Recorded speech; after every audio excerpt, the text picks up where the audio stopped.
সবাই মিলে ছোটখাটো করে একটু পিকনিক করছি।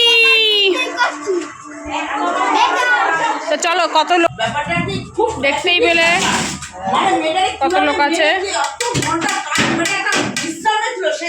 এখানে। সমস্ত জিনিস হচ্ছে, এদিকে মিক্সি হচ্ছে।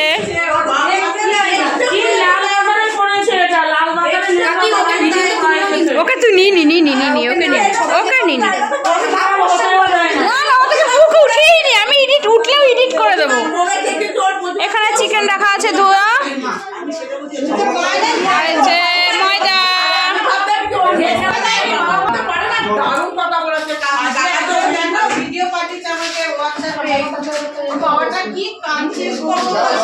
আমরা ছোটখাটো করে সবাই মিলে পিকনিক করছি।